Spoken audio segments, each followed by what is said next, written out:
What's up, guys? Holding Alice with you here, bringing you that time I got reincarnated as a slime. This is episode 19 titled Curibus. As it continued from last episode, Curibus has shown up with his people of Megalodons and they just are attacking. And we have different groups, combating these little sharks of his. I think it's like 13 or 14 sharks that are like Megalodon size. We have Gubaru and his lizard people attacking one. We have the new kings of the orcs, the god.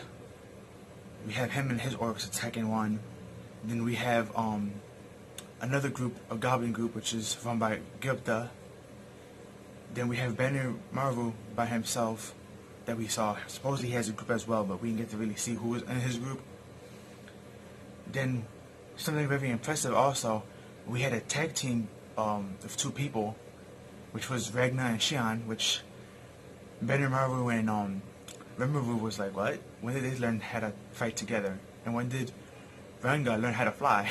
Because apparently he's able to run in the air now, which they call flying, so he's pulling a might guy from Naruto. If anyone play any of the Naruto games, you notice he can like run on air and just jump around and hit you, so that's technically what Ranga was doing in this episode. He was shooting lightning bolts while running around with Shinon on his back, and she was just coming down swinging her sword on Carrion and the other creatures. We also had Soul with his ninja group. They took over one Megalodon, and they used it to kill another one, and they just kept on going with that. And this whole battle, like this whole first half of the episode, was nothing but just straight up raw battling and techniques. We also get to learn that Harakaku, the old man he's not old no more, the swordsman who taught the Dwarf King and who was teaching Rimuru and Gapta, he told Gapta, you need more training because you can't even take out one of these by yourself and you have a group with you. And he's like, any more training? I'm gonna die, old man. And he got upset and offended by that. He looked at him with these red eyes, and then we started hearing Gapta in the distance scream, and Rimuru and Ben and him is like, what's that? So we had some comedic experiences, comedic moments. We also have Madame trying to beg Rimuru to let her in. As you see in the thumbnail, she's like begging him with like these cute little girl eyes and stuff, but he says no. Then Shinon, So, and Ranga started to have problems because Curibus was the only one left, and those three was in the front trying to fight him, but they really couldn't do nothing to him. He had knocked him down from the sky down, and he was taking off his scales, and he was throwing them at them, and he was actually getting some good hits on them.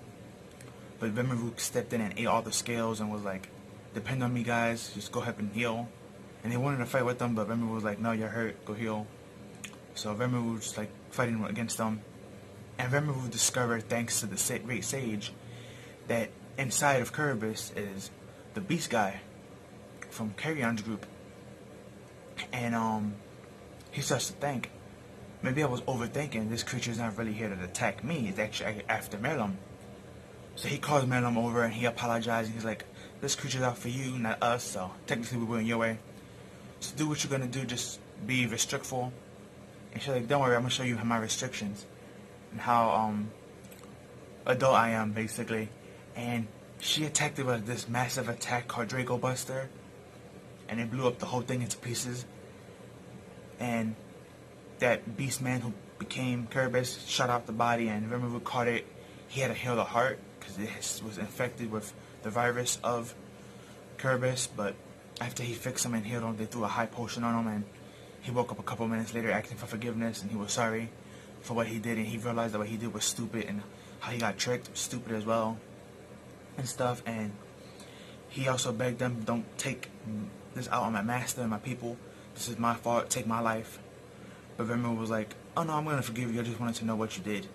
And he was shocked and surprised. Then Trini and her sister stepped in. I believe Trini's sister is called Tina. They stepped in and they asked, about the clown. And they drew the picture on the floor, and he was like, this is not the clown that approached me. It was one big clown and one little girl clown that was skinny. And then Giverby stepped in, or Giverby, however you pronounce his name, the lizard man with a lance. he stepped in and he clarified that Lepress is the one who was with Gamad, and that supposedly he's the one who controls the clowns, and Tyr and Footman are actually under him. So, and that supposedly they're in something called the Drac of All Trades and the Moderate Harlequin Alliance. So these two groups are an alliance, and supposedly these clowns are part of that alliance. And Rimuru and everybody looked straight at Melum, and Melum was like, "Oh, hold up, guys! I don't know nothing about that." But to be honest, she did say, to be honest, if I did know something about these interesting people, I would most likely try to join them to have fun. So at least she was honest. She didn't really know nothing. And she also states that since these two alliance groups are schemers, that the only demon lord who's like that is Lord Caveman, or Clayman, I mean, which we met Clayman. He's the one who, he's looking like a vampire in a tuxedo with the long white pushback hair. So Clayman is most likely behind this, which we already knew that he was, because we've seen him talking to them and ordering them around in the sidelines. So, but after that discussion, Melum, she turned around and she was like, "So Carrion, you're here." And she was the only one that knew, like, sensed them that he was coming in, and we all get to see what Carrion finally looks like. And of course, he's a beast man, so we're not sure what type of beast he is, but I say he's like probably like an ogre slash gorilla or ogre cat maybe. But it's just me taking a guess. Technically, he looks like just a really big, bulky human, and I believe he had a horn sticking out, or yellow hair. He looked pretty cool. I like this character design a lot. And he had like this weird marking on his shoulder, but we couldn't really see it because of his clothes. It looked like the sun maybe, or maybe some type of tiger claw mark. But he basically punished though his follower for being a fool and trying to like leave the group and taking revenge on Melum. So he took his face and he stuck him into the ground as punishment. And he didn't get to kill him. He allowed him to be spared since Rimuru spared him. And he told Rimuru, "Thank you for sparing my man, and I'm not here to fight, and if there's anything you ever need me for, I'll be there to pay my debt." And Rimuru took advantage, and he was like, "Well, will you sign on a non-aggressive treaty with my people?" And the demon lord was, Carrion. He was like, "Oh, really? That's all you want?" He's like, "Yeah, that's all I want." So he said, "Yeah, I go into an alliance with you." And, so now Rimuru has Melum that constantly lives in his village as one of his number one top muscle that he can always depend on. And now he has this contract with Carrion. Now, we don't know if Carrion's an honest person. He's going to stay loyal to this contract. We don't know that. I mean, so far he looked like a nice person, I guess you could say. A responsible person in this episode, but you just never know down the line. But at least we know now. We know in scene 3 so far of the Demon Lords by name that we know. We still have to know that one chick and the other one that was in the council, but eventually we get to see them. But yeah, that was episode 19, guys. Really great episode. Completely on fire.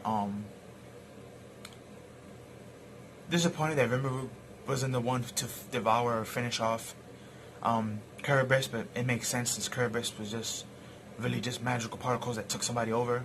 A possession creature, so it kind of makes sense. But, and Terry and her sister was most likely gonna, training her sister, Taya, they're most likely gonna take the leftover and bury it somewhere and seal it again, so no one could, get their hands on it and it won't be reincarnated. But yeah, great episode. I love Melum. She's growing on me. I still wouldn't say that she's best girl right now, cause a lot of people are calling her that, but I'm not gonna say that she's best girl so far, cause I still like Shinon and the princess more, but we gotta wait and see. But I do like her a lot. She's up there in my top 5, I guess, or 10, but she's a good character. Rimuru, love, but he needs to get more powerful if he wants to face Leon and all these other demon lords in between him. And he needs to keep his promise to free Redora. But, this was a really, really good episode, guys. Watch it if you haven't watched it. If you're watching, go watch it again. Great episode. But like, comment, share, subscribe. Hit the notification bell to get notified. Follow me on Twitter. That link will be down below. Tell me your thoughts and opinions, and if you didn't like the episode, I'll catch you in the next